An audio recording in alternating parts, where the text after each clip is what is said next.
Somebody in your life has told you that renting is throwing money away. It's one of the most confidently repeated pieces of financial advice in the country, and it's often just wrong, or at least it's an answer to a question nobody actually did the math on. So I did the math. Real numbers, an early August 2026 mortgage rate example, one napkin math rule you can run in 10 seconds, and a worked example that changed how I think about my own housing decisions. If you've ever felt vaguely guilty for renting or vaguely trapped by a mortgage, stick around. This one applies whether you make $60,000 a year or $600,000. Welcome back to Fred Talks Financials. I'm Fred, a practicing anesthesiologist, and while this channel usually digs into physician-specific money questions, today's topic is one I get asked about by almost everyone in my life, not just other doctors. So this one's for the wider crowd. Let's get into it. Here's the flaw in rent is throwing money away. It only counts one side of the ledger. Yes, rent disappears every month with nothing to show for it. But so does mortgage interest, property tax, homeowner's insurance, and maintenance. None of that builds equity either. A $450,000 house in a rate environment like early August 2026 might have a monthly payment where more than half is interest, tax, and insurance, not principal. That money is just as gone as rent is. The real comparison isn't rent versus build equity. It's rent versus every dollar buying costs you, including the ones that vanish just like rent does.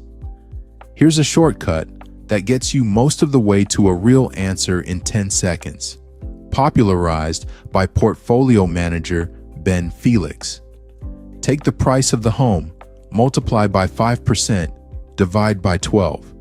That's roughly your all-in monthly cost of owning, covering property tax, maintenance, and the cost of capital, meaning what your down payment and equity could otherwise be earning invested elsewhere.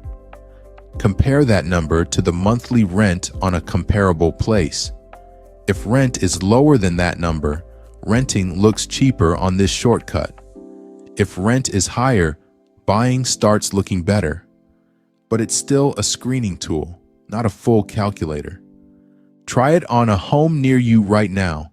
Price times 0.05 divided by 12. That's your break-even rent. Anything below it, and renting wins on the math alone. Let's make this concrete with a worked example. The numbers are illustrative, but the method is what matters, and you can run it with your own. Say a home costs $450,000. Using an illustrative early August 2026 30-year rate around 6.7%, with 20% down, $90,000. The mortgage on the remaining $360,000 runs about $2,320 a month in principal and interest alone. Add property tax around 1.1% a year and homeowner's insurance, and you can easily be in the high 2,800s, roughly around $2,900 a month before maintenance. Now, the part most people skip, that $90,000 down payment isn't free. It's money that could have been invested. At a conservative, long-run market return, that $90,000 sitting in an index fund instead of a down payment could reasonably be expected to grow substantially over a decade. Call it opportunity cost of a few $100s a month, easily. Run the 5% rule on this same house. $450,000 times 5% divided by 12 is $1,875 a month. That's the break-even. If a comparable rental in that market goes for $1,700, renting is mathematically cheaper. Meaningfully so. If comparable rent is $2,300, buying starts to make more sense because you're paying close to that anyway just to rent the same square footage minus the long-term equity buildup. That's the whole exercise. Home price, comparable rent, run the 5% rule, and you have a real answer in under a minute before you ever talk to a realtor or lender. One more important point, because I don't want to oversell this. The 5% rule doesn't replace a real rent versus buy calculator. It's a first pass, not a final answer. A full comparison would also weigh closing costs, selling costs down the road, HOA fees, maintenance surprises that don't show up in a clean 1% estimate, the tax treatment of a mortgage versus renting, expected rent increases over time, expected home appreciation, and what you'd actually do with the money if you didn't buy. I still like the shortcut though, because of what it does psychologically, not just mathematically. It breaks the spell. It stops you from asking, "Am I throwing money away?" and gets you asking, which option has the lower unrecoverable cost in my actual market right now? That's a much better question, even before you touch a spreadsheet. Now, the honest caveat, the math isn't the whole decision, and I'd be doing you a disservice pretending it is. The math doesn't know that you want to renovate a kitchen without asking a landlord. It doesn't know that you're planning to stay in one place for 15 years, which changes the math substantially in favor of buying, since you spread fixed transaction costs over more time. It doesn't know what stability is worth to a family with kids in school, or that some rental markets have landlords who raise rent every year with no ceiling, while a fixed mortgage payment doesn't move. And it doesn't know your risk tolerance for having most of your net worth concentrated in one illiquid asset in one zip code versus your risk tolerance for market volatility if that same money were invested instead. The 5% rule tells you which option is cheaper.